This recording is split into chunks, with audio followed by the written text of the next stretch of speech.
Hey, and welcome to our first episode of Shades of World Cup, our summer series covering the World Cup. Today, we talk about Paraguay, 8 World Cup appearances. First time was back in 1930.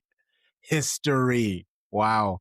Paraguay had a run of 4 World Cups in a row, but it has been a few years. It's been this is third time's the charm. Uh, Back from 2010 was the last time they were there, but it was 12 straight years in the World Cup. So they are back here to talk about. I'm about to butcher this. La Aberoja. You did good there. You did good there. I Thank respect that. you. I've been practicing, and it was much worse when I first started. But they haven't participated in the last two, so there's a charm. Karma Bowl stand up to help us learn more about the 40th ranked nation in FIFA's rankings. FIFA Coca-Cola rankings. Goodness gracious. One of the squads in Group D with the United States, our good friend, associate editor at ESPN FC, Shady Gang. Give it up for Roberto Rojas. How are you, my friend?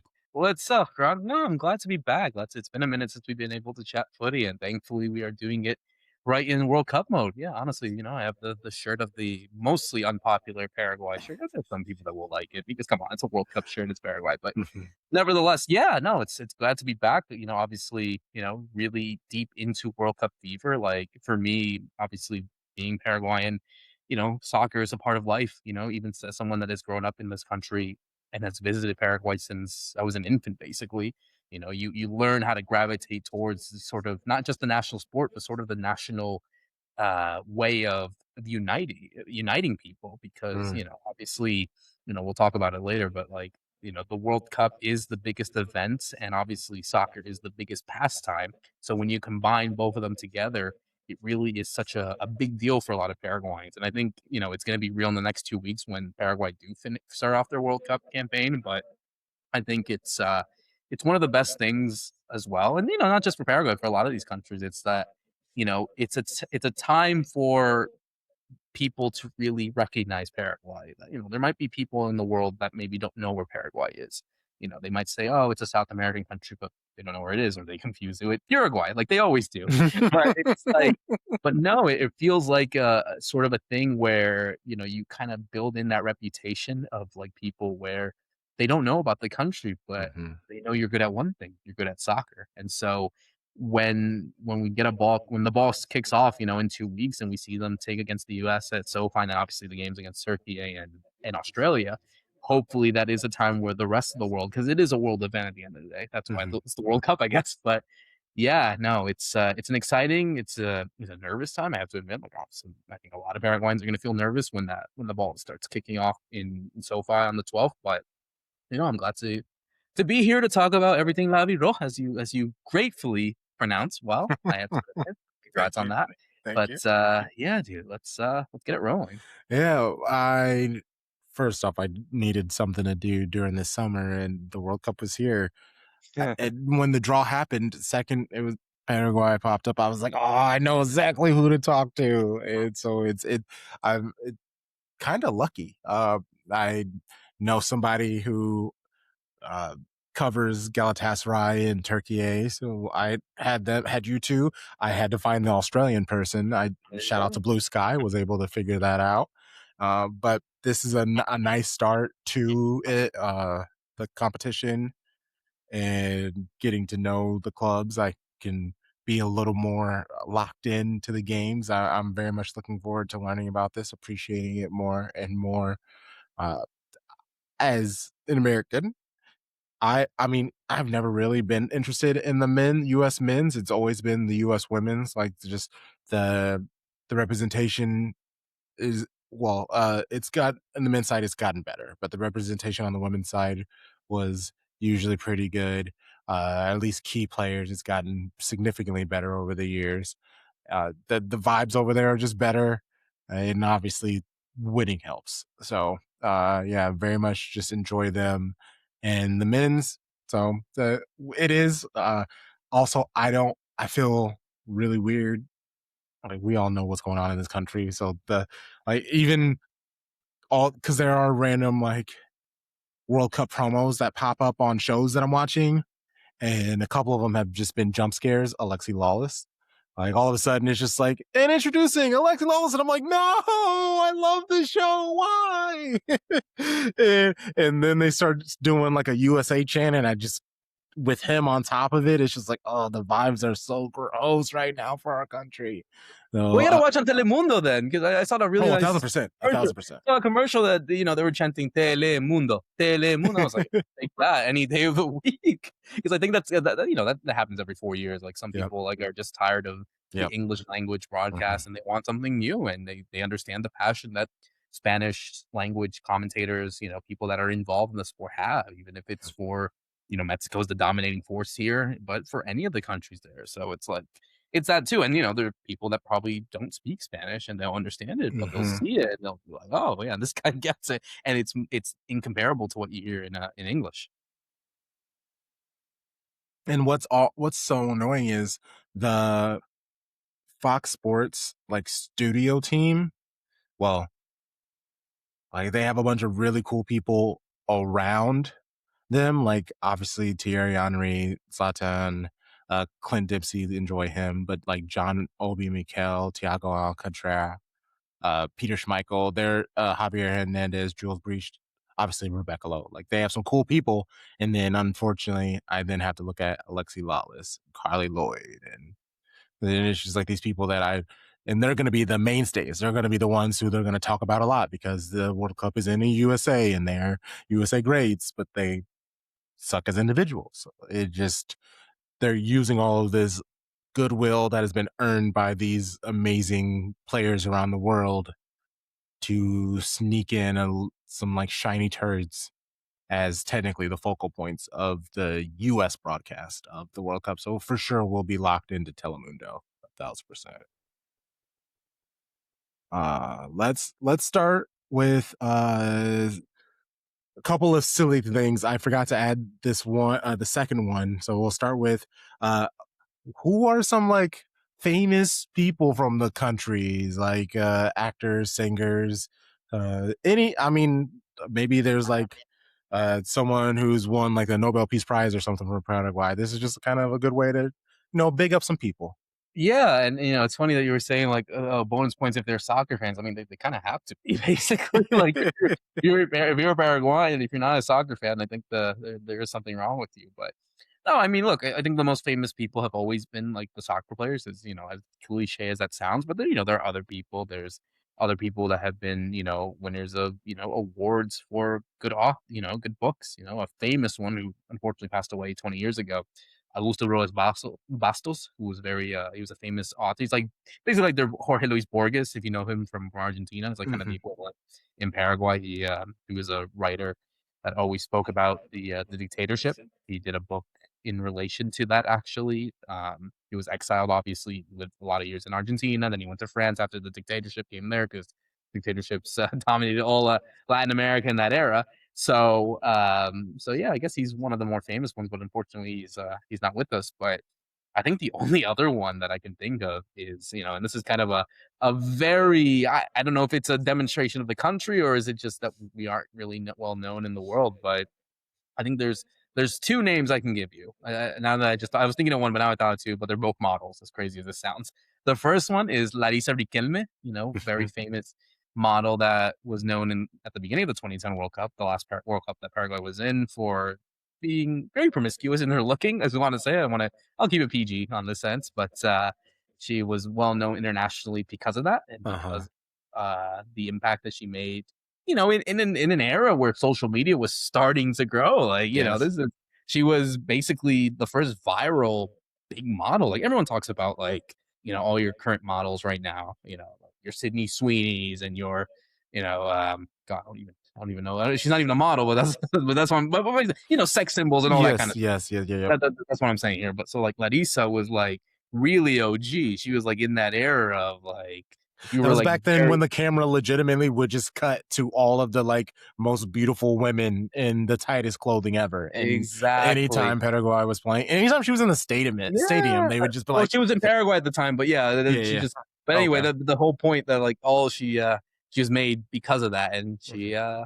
she got a following because of it. Now she's going to the World Cup as a reporter. Very happy for her, Oh, actually. it's cool. But the Yeah. second one that I know is someone that was famous for two things: Nadia Ferreira, who finished runners up, famously runners up in Miss Universe in 2021, and look her up if you have the chance. She's gorgeous. But after that, I guess she got the impact of being someone that got to be well known, and she later married Mark Anthony, the singer, the famous Puerto Rican singer, and has two kids. So I think if I have to give two famous names from Paraguay, both of them female, of course, shout out women, but Shout out women. shout out women always. Larissa Riquelme and Nadia Ferreira, because all the men is it's just soccer players, dude. Like that's just how it is. Like, that's just the reality we live in. That's fair. Yeah, and when I looked it up, that is what popped up. Obviously, like they're like arts and political people and stuff like that. But I was like, hey, there's gonna give me some things to like look into later, and I'm always here for some research. Gonna keep me busy. I, I Okay. always I always say I always say a running joke, like, anyone could be famous in Paraguay. Like even you, Krung, even if you shout out Paraguay or do something viral, you can get on the front page of some tabloid. That's just hopefully in a good way, not in a bad way, Yes, but hopefully yes, in a good in the way. best way, in the You best can way. literally like go on a front page of a random tabloid in Paraguay. I know I have, but for good reason. But and a lot of my friends have, but there is a way to do it, is what I'm saying. That's hilarious. Okay, so second, I will. I want to play the Paraguay national anthem. We Okay. know what the U.S.'s sounds like. I want to like. We're gonna be battling on the pitch. Let's battle off the pitch with anthem. So we're gonna listen to a little bit of it, give my thoughts. Listeners, viewers, let me know what you think of it in the comments later. Our 5-star review. Let me know how you feel about the Paraguay national anthem in the comments. How about that? All right, let's let's go.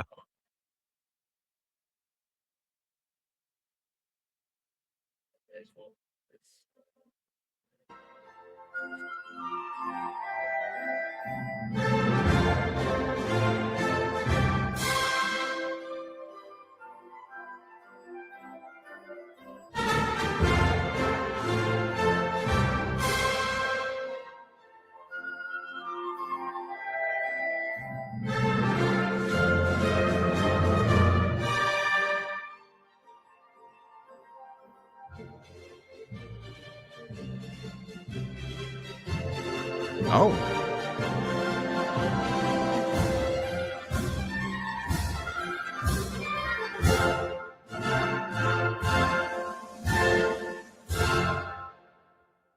oh,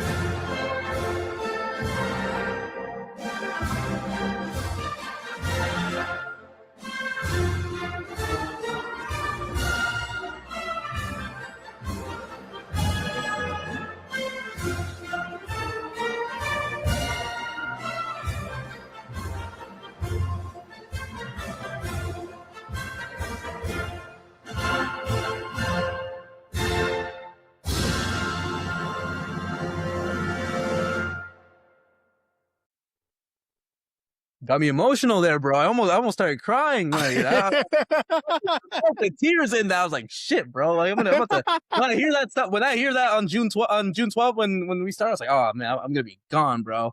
That's when it really starts to feel you. Oh, Like, that's awesome. That's yeah, no, that shit. national anthem is a banger actually. Like it plays, it's playful, like it picks up and then it drops, picks up, it drops. It even has like a bridge almost because I thought it was like over and then it had the Yeah, pause and then that's it was what they like always say. bang and comes back at you. Yes, Like I was like, yeah. "Oh, no, this it like legitimately felt like classical music instead of just like old music." Like that was really great. Like I could see like ballet coming out to dance into it. Like I like that.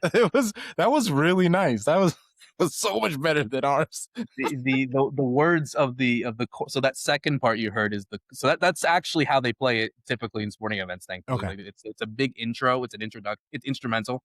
When it goes to that second part, it's lyrics, and I could read it out for you. I'll say it in English because it's easier. Paraguayans, republic or death, our spirit gave us liberty. Neither oppressors nor slaves exist where union and equality reign.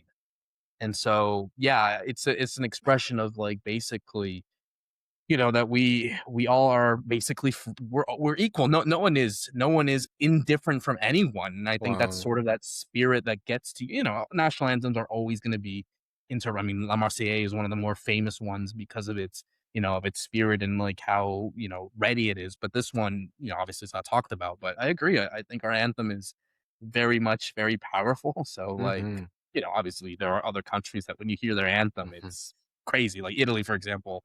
They're not at the World Cup, but, like, their anthem is one of the more iconic ones because of that emotion, and I'm sure a lot of these guys, when they hit the pitch and hear that, especially because it's their first ever World Cup that they're gonna play in, it's gonna be like, "Hell yeah, dude, let's do this. Fuck yeah, no one's gonna beat us."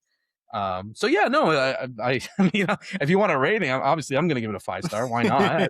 It's not like I've been hearing that all my life, but yeah, dude, I'm glad that you like it at least. 'Cause some people, Yeah, like, maybe they don't know it, but I like, sometimes hopefully when they do hear it, it's like, "Oh, it's actually a banger." It's actually yeah. very powerful, so That's why I wanted to put it in there because I was like, this is like a random thing to do, just like listen to it because I know I'm not the most familiar with it, mhm. and usually because I know the American national anthem is coming up, I usually just mute it, so I tend to miss both national anthems.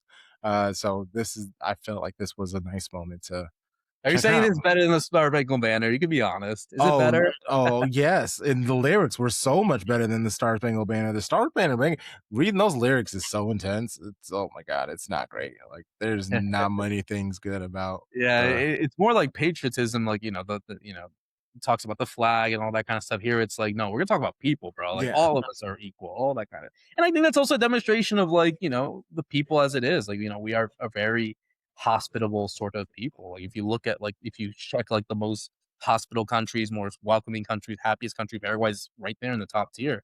There's a lot of issues going on socially, economically, all that kinda stuff, but as a people, and I'm not even saying this obviously because of my background, but, like, we are more welcoming than anyone. Like, we don't care where you're from. We don't know, we don't care what social, tide you come from, or, anything.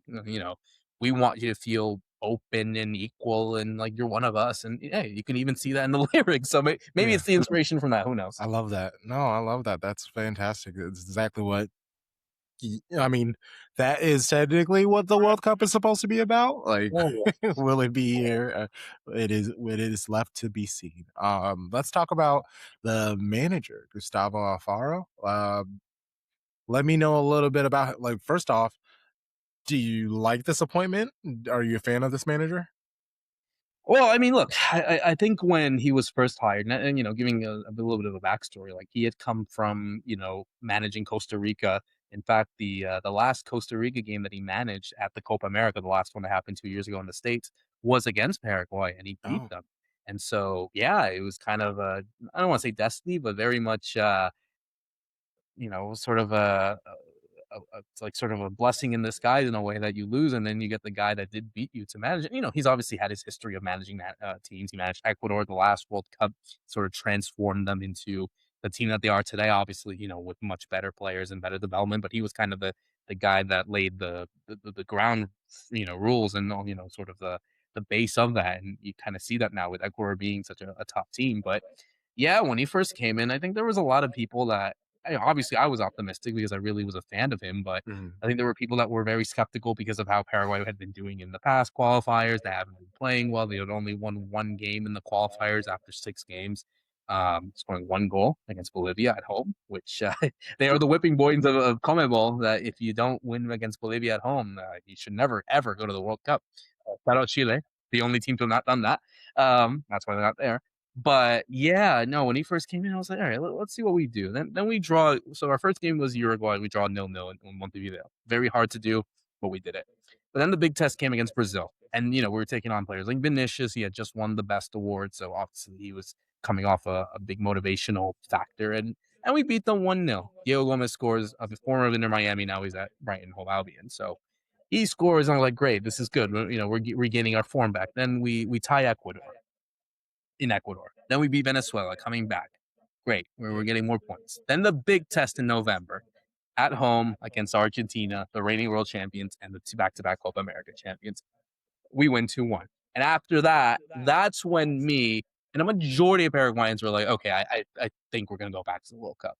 Then we tie Bolivia. Then the following year happens and we beat Uruguay and Chile. We tie Colombia in Colombia.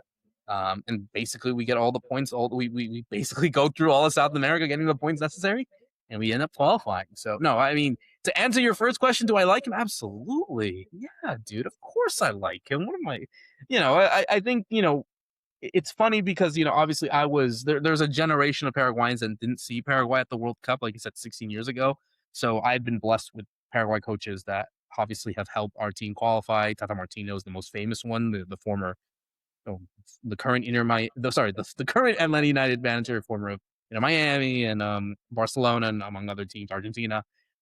He took Paraguay to their best ever finish in the 2010 World Cup in the quarterfinals. So obviously that is the gold standard. But now with Alfaro coming in, and obviously a new generation that was never able to experience what they did 16 years ago, Alfaro basically is probably the most adored man right now in all of Paraguay at this minute. I think there is and rightly so. I think because many teams may face a they transform and they get better because maybe new players come in or that sort of stuff. It wasn't the case here. It was the same players that played the last Copa.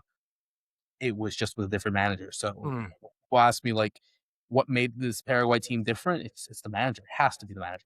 There can't be anyone else. I mean, yeah, obviously players improve, and I think that should always be recognized because they're the ones that are scoring the goals and performing well. But I think the one guy that got this team really united, because I think that was always the case. Like he was a manager that I think obviously in the past managers have tried to find a different style with Paraguay. As opposed to what our used to be style is like, very, very gritty, ultra defensive, playing on the counter, having that, never say die attitude, just really in your face. Where in the past we were trying to be a bit more fancy, a bit more possession, kind of like Guardiola, shout out Man City, try to be like him, which a lot of teams want to be, but they can't, you know. But I think yeah, it was just that. It was a manager that just united all of the players. And once they got that belief of saying, hey, you can do this, you can be better, you can beat anyone, that's when it all kind of started to click. So I think, and you even see that as of today, like, even now heading into the World Cup, and now the players are happy to be there. They want to represent their country. They feel like they have a responsibility. And one of the things that have always been, kind of part of this process that Alfaro has always said, it's like I think one of the best quotes I think he's ever said, it's like, he told the players, I think before one of the games, it's like, play for the little boy that wanted to dream of being in this situation. And so it's like, mm, yeah, when you go into that sort of like motivational factor and that sort of like self belief in yourself, sky's the limit, basically. Obviously, it's not perfect because, teams have to lose and whatnot, but like having that sort of self belief, I think it's, I don't know what it's like for other countries, but I can honestly say that like when we're going into this World Cup, I think you're going to find one of the more passionate countries, at least from a team perspective, at this tournament. Because when you have a manager that is making them believe again, and sort of playing into the fact. I mean, one of the best stories from this whole thing as well has been, and the fact that so many people adore him is that he came to one time he came to a supermarket, and one of the workers there recognized him, and the worker just started crying. He gave him a hug. He started crying, and he was like, wow. you know, things are getting really tough at the minute. I'm trying my best to feed my family, to get by, but because of you and because of the players and because of the team playing so well, I found that sort of happiness, and so I want to thank you for doing that. And this is the type of person that you're dealing with, basically, is someone that is not only making a lot of people believe, the players and the fans that go to the games, but also everyone in the country, making them believe in him. Obviously, he can reach a bigger standpoint if Paraguay go very far, but at the minute, I think he's recaptured everyone, and it's going to be interesting to see what happens heading into this World Cup if he can recapture more Paraguayan hearts, especially at Wow. the biggest stage. And these are the exact stories that make the World Cup so great. Like how every country has these stories somehow, some way, as how they connect. the population. I mean, 7 million people, I believe, in Paraguay. So like, it's not the largest country. So like, of course, they're locked into their national team, and uh, it means so much to them. That's unfortunate. That's another unfortunate thing with the USA, because soccer is like the fifth most important, sixth most important sport in this country, where there might be 7 million people excited about the World Cup here, where it's like the percentage of the population in Paraguay are more locked into the World Cup than the percentage of people in the United States. I guess Mhm. that's what I should say. Yeah. Yeah. Oh man. Wow. Well, yeah. Obviously, best of luck. You got me like low key. Well, I mean, I'm always gonna root for any. I'm like Got you. But I'm. listen, there are more emotional stories, but I'm keeping it at a minimum because obviously, I don't want you to feel bad. Look, if you're gonna turn into a Paraguay fan on the 12th, be my guest. But Hey, I it's mean, USA start off with Paraguay, and I'm definitely not gonna be rooting for USA. So, oh, there you go. Then there you go. I'll send you the shirt in the mail if you want it. But um, no, but that's oh, the thing, man. That's the thing about that's like I said, that's the beauty of the World Cup. It's like, yeah, I know that like people want to get emotional and like I can only speak from my experience, like, from seeing World Cups and, learning it from my parents and from people that I've known that, I have there are photos of me as a kid wearing the Paraguay shirt and, right next to me, there are VHS tapes of Paraguay games I've recorded because, it's not just Paraguayans that live in the country, you say the 7 million, but you also have the others, the hmm diaspora, the people that mm, are living in different yeah, countries, US, South America, Europe, all that kind of stuff. They're really locked in because, like I told you at the beginning, like this is sort of this is their sort of identity. Like the World Cup and soccer is really the thing that puts them on the map, and it's kind of like it makes their reputation important. Like I said, we're not known for a lot of things, and if we are, it's probably the worst things. Like we're only in the news for bad things if it does happen. But when a good thing happens, like the World Cup and soccer and that sort of thing, it helps us. It really does. And I think that's why so many people care about it as well. It's because, like I said, it's the uniting factor. It's something that, people really want their team to do well. And especially now that people are starting to believe, especially since they haven't been to a World Cup in 16 years, they've gone through so many heartbreaks. And, I definitely had survived, had been through it all for 16 years. But now that we're getting into this sort of thing, it's like, it's real. Like, I feel like I'm 12 again, basically. That was the last World Cup I saw. It's wow, like, I'm ready to put my Paraguay flag at the in front porch of my house that I hmm did when I was 12. Like, I'm ready for that, dude. Honestly. I love this. I'm happy for you. Let's talk a little bit about the players and the squad in general. I'm a big dum dum, so I was like looking through the roster, and I was like, what are some of the names that stuck out to me? So obviously there's Omar Adarete. He's at Sunderland. Uh, Julio Enciso, we talked about him at Strasbourg. Miguel Almiron. Then at who's at Atlanta United. So those are the names that I'm familiar with. But and those are attacking players, so maybe that might be one of the players you give it. You say, but who are the key? Who one or two? You can give it to me. Attacking midfielder, defense, key players in all three tiers. Yeah, no, and I think it's interesting, really have situations from all sort of position. I guess we can go all position. Like, it's funny that you mentioned three names that, I think everyone wants to know, but I'll give you three different names. So I guess we'll start with But the goalkeeper. I think obviously one of the best stories I think from this was Roberto Fernandez. They call him the Kitty Fernandez because his dad famously played for Paraguay in the 70s and 80s, and he was called the Gato Fernandez, the cat. So he was obviously the kitty. And kind of an interesting fact is that 40 years ago, he was at the World Cup playing for Paraguay. So his son could do the same thing 40 years later. that's Uh, cool. Plays at Cerro Porteño. Yeah, we'll see if he starts because he hasn't been playing a lot at his club, but Mm. you got him between the sticks. You have Orlando Gil, I think is the guy that I honestly think is someone that, might do well that not a lot of people know of. He plays in San Lorenzo. So this is really funny how his career works. So Orlando Gil, and it's funny how this works because I'm from his hometown, or at least that's where I live in Paraguay. He's from San Lorenzo. He was born and raised there. He played for San Lorenzo because there is a San Lorenzo in Paraguay, Sportivo San Lorenzo as it's called. When he moved to Argentina, where did he go? San Lorenzo, the Pope's team, the Pope Francis team, San Lorenzo de Madro. So basically all his clubs have been San Lorenzo on all fronts in 5 years. Wow. There's no other San Lorenzo in the world, so eventually that has to be broken if he's going to make a move elsewhere. Um, in the defense, I'm gonna go for Gustavo Gomez. I think he's someone that has been one of the better players in South America. He is playing in Palmeiras, and he's basically a legend in Palmeiras, if not one of the greatest ever defenders in their history. You know, winning various titles in Palmeiras league titles, won Libertadores, which is the South American Champions League. He's been the captain. He's won several. Yeah, he's basically one of the legends of the club, and Mm, he's been there since 2019, so 7 years, and I think if he retires today, like, he just got into the Hall of Fame of Palmeiras, like, that's how big of and wow. if as a Paraguayan, because there's a lot of Brazilians, as you know, that play there, Mhm. that's a big deal for them.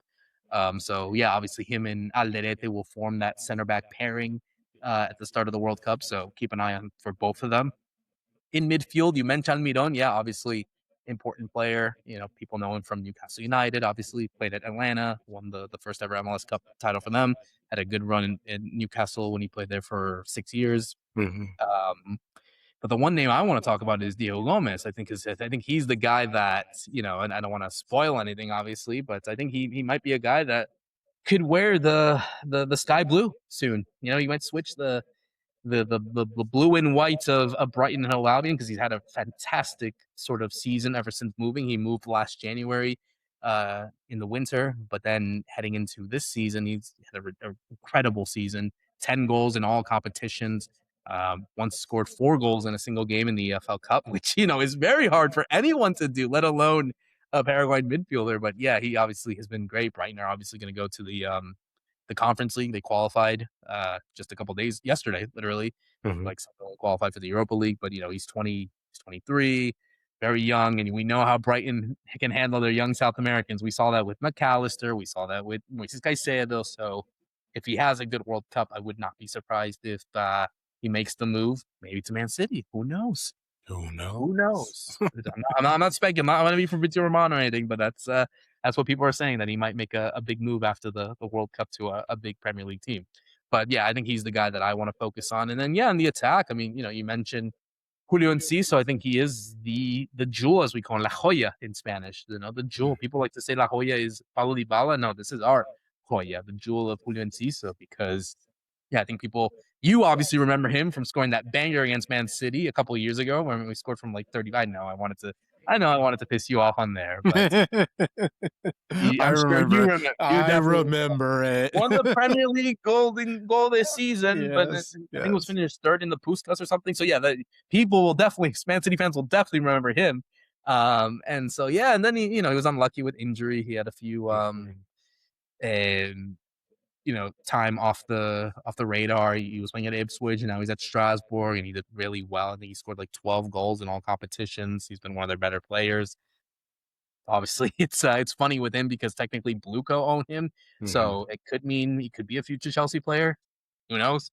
But yeah, that's our team, dude. Really, just a lot of players, that a mix of young players that people know, like Enciso, like Gomez. Obviously, you have to wait until the final roster. And a lot of like people that have come around the block from playing in. There's a couple guys that are playing MLS and whatnot. I think the only other Paraguay connection I can say is that technically, obviously, it's not going to happen, obviously, but technically, Roque Santa Cruz, formerly of Man City, he's still mhm. playing. He actually just announced today that he's going to play another 6 months, which would take him to 45 if he retires at the end of the year. So when you think about this guy played the 2002, 2006, and 2010 World Cup. So he's still active, and again, not going to happen, obviously, but like, could play for a World Cup again for Paraguay. He'd be Wow. the only guy to play from those World Cups. But yeah, I guess that is our connection to the national team, and our team is that we are it's a base of players from obviously young stars that are trying to make a name for themselves in Europe, mixed with experienced guys that I guess were frustrated of not making the World Cup in the past, and now have their Mhm. chance to shine. Kind of their last dance to say, just because of their age. They're like early 30s, mid 30s, whereas Gomez and Enciso, they're just starting their careers in their early 20s. Yeah, I mean, and there you go. That kind of leads perfectly into The next question is, what are some storyline and narratives that you might want to highlight? Obviously, you gave a good one with the manager and his history, and obviously be getting into the World Cup for the first time in 16 years. There's another one right there. But yeah, are there any other ones or any things you want to highlight from the squad? Yeah, I mean, I think like I said, I feel as if though there are going to be a lot of people, and I'm saying this a bit more bullish in a way that many people don't really know much about us in that, I think, given the fact that people talk about Brazil, Argentina, Colombia, Uruguay, Ecuador, that Paraguay, even though, they are the last team in that process. Did I mention Uruguay? I don't know if I did, but I'll say Uruguay in that. But yeah, you got three former world champions. You got a team like Colombia that people know all over the world, Ecuador are rising, and then Paraguay just, kind of there. They're kind of like I don't want to say the black sheep, but that's just ridiculous to say because they obviously have beaten or gotten points from all those five aforementioned teams. But I think they're going to be a team that people are going to, I don't like using the word dark horse, and obviously I don't Mhm, want to be biased and whatnot, but there's a saying that we say in Spanish. I don't know if you've seen the meme or anything. It's a really Spanish meme, but if you've seen it, it's the guy from Dragon Ball Z, Master Roker, right? That's the old man. Yeah. So mhm, he always makes the reference of like, oh, the World Cup starts, and he sees that Paraguay are in, but he has the memory of Paraguay from the old days when they were beating teams and surprising people. He has no idea what's been going on, and he says in the word in Spanish is "ojo con Paraguay." He's like, keep an eye on Paraguay. So because that's the thing, I think that's like sort of the reputation. So I think that's going to be it because obviously Paraguay had been known in the past. I guess to give you a little bit of a history lesson, like when they made their first ever World Cup after so long in '98, when they had that process of 4 years in a row, 4 World Cups in a row, they were in a group with Spain, obviously a very powerful team at the time. Nigeria, who had just become the sensation of Africa, they won the gold medal in Atlanta in '96. Bulgaria, who finished in fourth back at the last World Cup, and there was Paraguay. So people thought, mhm, they're not going to do anything. They'll just you know go by the wayside.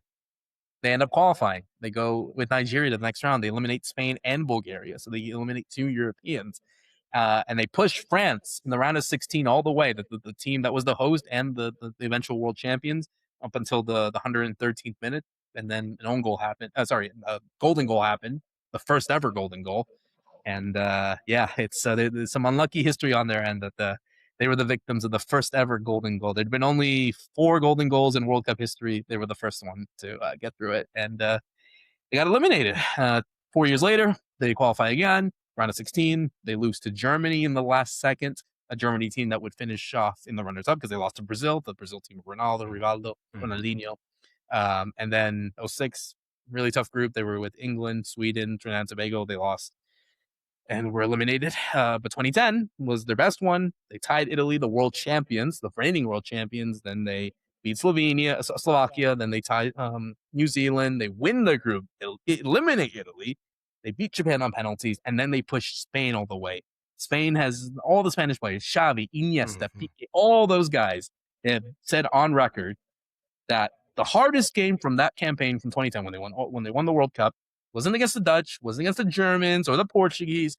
It was against Paraguay. That was the hardest game, and that was the game that they thought, oh shit, we're probably going to lose the World Cup.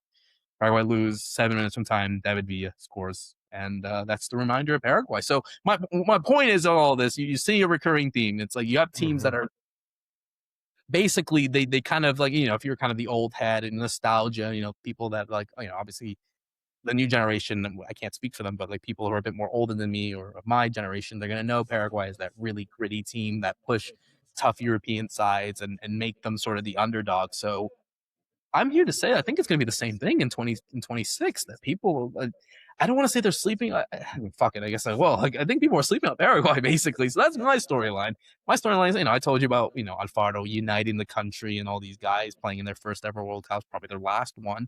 We'll see if they make it to the next one in 2030, which is going to be in Paraguay, one of the host countries of the six countries that are going to host the World Cup. Well, that's going to work, but hey, that's part of it. But anyway, I think that's the storyline is that Paraguay kind of recover that sort of identity. It's like, because let's be real, man, history repeats itself. We've seen that on all fronts, in life and, in sports or whatever, that, you have sort of that identity. And, kind of what I was saying about Alfaro is that, he wants Paraguay to recover that identity of what made them so difficult and so fearful across not just South America, but around the world. And maybe we see it again. Maybe we see that. So that's my reminder to everyone that's listening. It's like, I'm not saying they're going to go and be a dark horse or go quarterfinals, semifinals. A man can dream, but I Yes, think I and you I should. I genuinely feel like they will be a team that after the World Cup, we are like, oh man, this was such a team that was so hard to play. People might be. I mean, it's not going to be a pleasing. I'm not saying that. I'm not telling you you're going to see tiki taka or ultra attacking. This is going to be one of those gritty teams. I'm not going to say haram ball because I think that's That's also in a different level. what I'm saying. Save that for Arsenal. Those guys are in a different level. But that's the thing. That's the same thing. They're good on set pieces. They'll be good on crosses. They'll be very gritty defensively. They're going to be those Mhm, those players. Like I can imagine the Americans, the Australians, the Turks. Like they're going to think, oh man, these guys are. mhm. Can't beat them. It's so hard. And if they play a big European team like the French or the Germans or the Spanish, the English, who knows? But also, I think there's going to be a lot of people on our side as well. I think that's also one of the things that I'm just thinking because, like, let's be real, man. I'm gonna put you on the spot. Like, if England play Paraguay, who are you supporting? Let's be real. Who do you want to eliminate the English in the round of I want 16? anybody to eliminate the English. I'm There not. you I'm not go. big on. Yeah, I'm not big on the. Yeah, There you go. So I yeah. think we're gonna. I think if we get into that point, I think we're gonna be the underdog that people want to support for, not just because they want to, but I think this is no, they could actually do it. Because one thing Hmm. is like supporting an underdog, like yeah, it'd be nice to see put on a bet or whatever and win money. But that the underdog I feel is like, no, they can actually do it. Like so that's kind of my sales pitch you want to say on Paraguay. It's a team that's gonna be gritty. It's not fun to watch, but it's gonna be a team where it's gonna be like, oh man, these guys are tough, bro. Like I wish we had 11 like if there's a club, I'm not saying city, but like if there's clubs out there that want to support that want Paraguayans on their team, Hmm. I think they want to look at the World Cup. It's like that's my guy I want to try to defend a lead when we're trying to qualify for a Champions League final or to win whatever title or trying to ease off a tough Big Six team in any league in the world and to do that. So yeah, that's my sales pitch and my sort of like storyline heading into Paraguay in this World Cup. When I was looking up the the rankings, when I saw Paraguay was 40, I was like, "Well, if they're 40, what's like Australia? They have to be like 70." Yeah. No, Paraguay technically is the worst rated team in the group, but I totally expect it to be like obviously Turkey has some good players, but Yeah. I really think it's could be USA and Paraguay. Like Yeah, that but was my FIFA two picks. rankings. Yeah, but the FIFA rankings, things aren't Exactly. solved. So Exactly. And also that every manager needs that like locker board information. So like if I was him, that would be like the top of the thing is the rankings where Paraguay are to the other countries. yeah, I think that's the thing. We just played Morocco the other day, the last friendly that we lost 2-1, but respectable, obviously. Hmm. It's a friendly, and I think they were the eighth best team in the world at the time, if they're not already. But that was always the thing. We in this whole process since qualifying, we played Japan, we tied them, we lost to Korea, lost to US barely. We beat Mexico, we beat Greece, and we barely lost it. Basically, we're not being blown out, is what I'm saying. Hmm. And they're gritty games, and I think we're gonna see that. I obviously hope that we don't lose, but like these are not gonna be blowouts. You're not gonna see them losing like 3-0, 4-0 unless Hmm. something goes bad. Like I think this is gonna be one of those games. Like I'll say they're down 2-0 against the US, and they score 30 minutes from time. That's where it's like, oh shit, like, they can actually do something.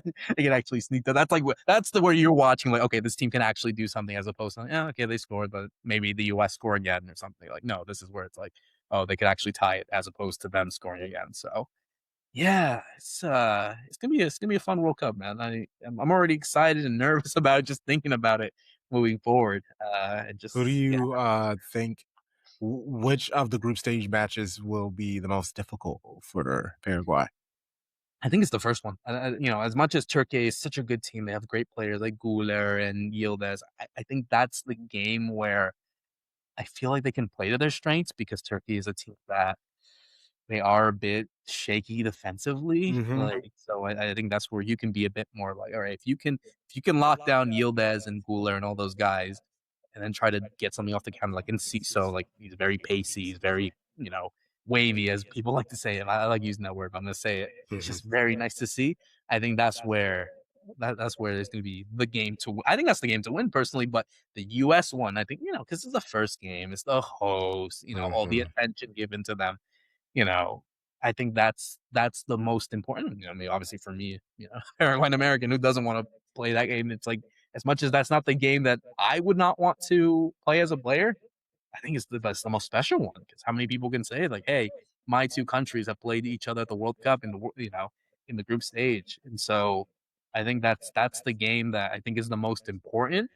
But I think the game where all eyes are like, the attention, the way where it's like, no, we have to win this one is the game against Turkey. And Australia as well. I think that's obviously the one that you must win for sure. But the one where you really want to demonstrate yourself because US is like, okay, host country, we got to see where they the respect them always.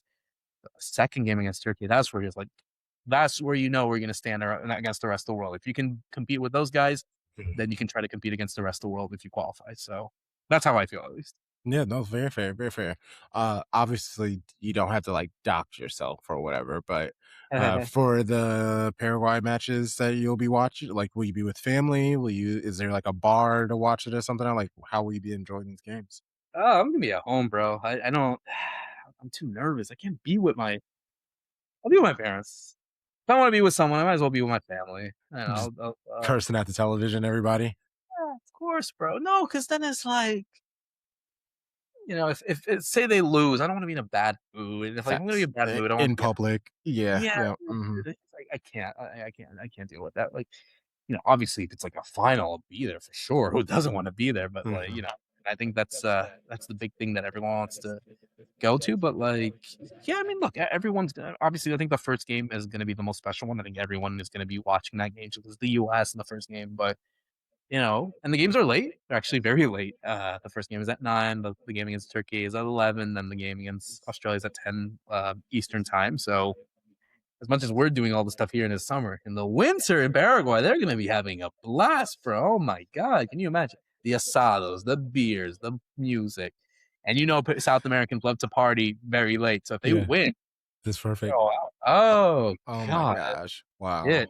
Oh man. And mind you, it's the middle of winter. So they're going to be bundled up. They're going to be on the streets, man. They're out. They are really outside. The people say we're outside. Like they are really outside. That's how you know it's gonna be fun. Like as much as I would, I'll try to go as much game as I can. But like, I think if anyone is in Paraguay, if they so happen to be in it, oh man, it's gonna be a fun time, man. That's all I can say. bet. It's I gonna be a bet. fun time. Better than maybe something even better than being in the stadium. That'll be real, man. Sometimes I mean, honestly, yeah, we don't know how the vibes are gonna be. Obviously, there will be really big fans there, but it's obvious there's gonna be a lot of like sponsored people there it's gonna be and way different. influencer.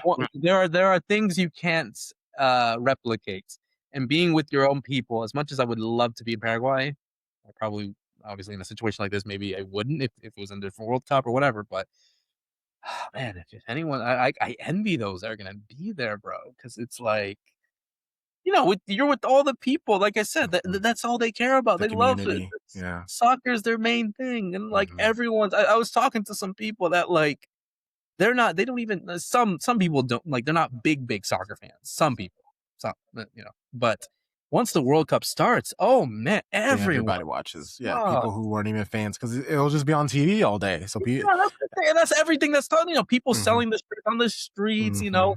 All the ads are about them. All the Mhm. billboards. I was in Paraguay back in December for Christmas, but I was just driving by, and everyone was not everyone, but like I've seen posters of Diego Gomez. He was doing an Adidas ad or something. Yeah, an Adidas ad for like one of the city centers. I see Julio Enciso. He's doing ads. Like I see commercials. I got newspapers. I don't know. I don't know if you could see. I'll show you something actually. but in one of the main newspapers when we qualified, it said clasificado. Oh, That's nice. like, can you imagine the New York Times doing something like this? And this is to qualify. There was a national holiday the day after we qualified. So that's how you know it's really real in that country. That's all I can say. Oh, it's so cool.